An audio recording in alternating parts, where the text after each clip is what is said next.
Now, to follow up my video, for those of you who are not educated on the industry, don't even know what this is called, tile set, map, whatever you want to call it. These are pre-scripted sprites, surface objects, and stuff. Some are set up so that way if they make contact with the player, you know, they're solid. Others are set up so that way if the player goes through them, they can walk through them. It all depends on the setting, if it's yes or no in the script. Because, you know, sometimes it's move object equals no. Other times it's solid object equals yes. It depends on the programming, the language. Now, that's the beginning. But let me show you guys this up here. These cogs. Okay, so everything that you enjoy in a video game probably is in a menu even less defined and more beautiful than this. You have your actors. You can make new characters. You can make them custom. These are pre-made sprites. But, see, you can come in here. This is the breakdown. This is what it takes to make anything. You have to go through and cover every pose, every direction, every look, every angle for the same character. You have to make it, sculpt it, create it, wash, rinse, and repeat so that way it all matches up. Then, there's class. Okay, you can select the class, there's level, there's stats, there's traits. There's stuff you can put over your parameters. This is all the stuff you have to program to create a character and make sure it all cooperates within the system. Because sometimes, just sometimes, something you make is accidentally overpowered because you refused or you overlooked or you misprogrammed the end cap on the script, and it just infinitesimally feedback loops itself higher and higher. There's classes, see?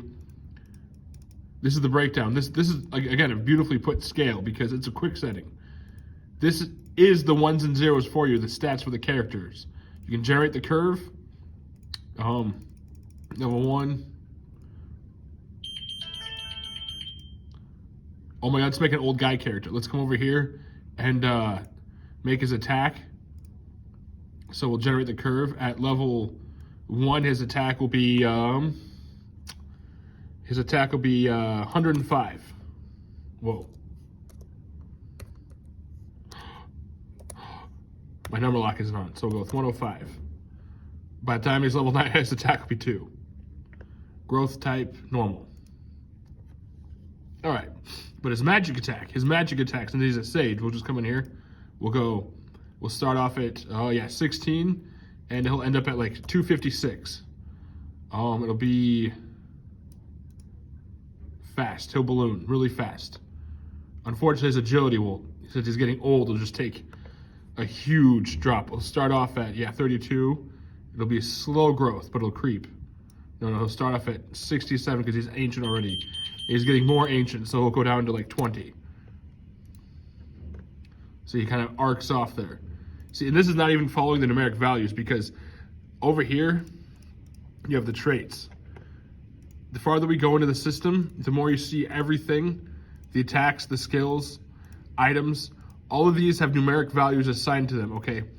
And just to make sure that your fun, wonderful escape from reality works, developers take the time to program all the parameters. They cover the numbers, the sprites, the script. They make sure, it's not just making sure that these things work statistically, it makes sure they work canonically. Like you can't just be like walking through downtown and all of a sudden have like a giant dragon pop up in a mech landscape because guess what? You're in the future after all the dragons are dead. So like somehow humans dominate the planet and now there's a giant dragon roaming the land. What? You know, there's different tile sets, as I mentioned before. Outside, inside, dungeon, SF. And this works for 3D games too. Events, you have to script the event. You have to script the music. Okay. Come on. No, they're rotating. Anyway, you have to script the event.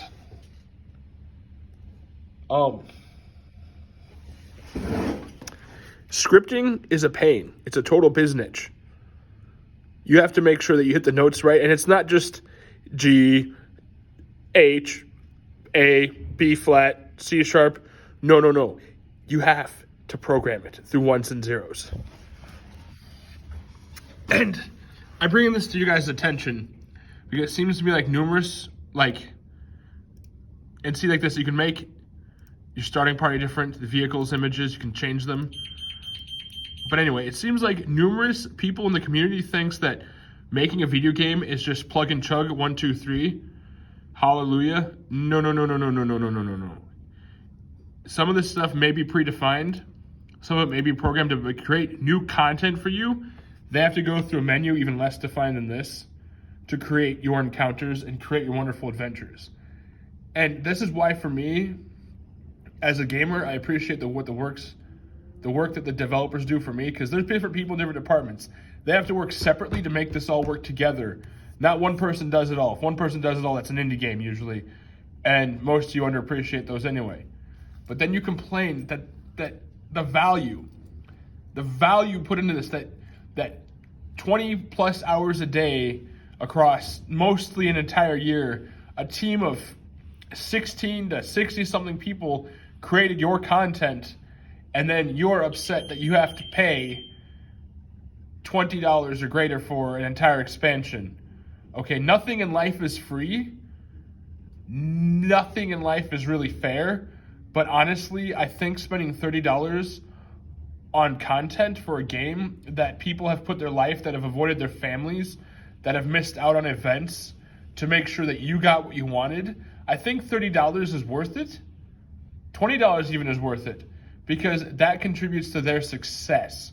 And I'd rather contribute to someone's success because of their sacrifices than sit here and cry because I want to pinch pennies because for some reason I think I'm entitled to something, when honestly, as gamers, you aren't entitled to shit. You are hand-fed the content they create, and whether you choose to love it or hate it is entirely up to you. But going on strike and complaining and crying because you're not getting what you want, which is cheap greatness. You will never get anything good for cheap, and you will never get anything worthwhile by undercutting it. And if you think you do, oh buddy, have you got some life learning to do? And developers, anyone watching this, I just want to say thank you for your work. I really do love what you guys do for us, and I really hope you continue doing it. Whether I'm going to be one or not, I'm still debating on it, but right now, I'm just going to make the image perfectly clear for y'all.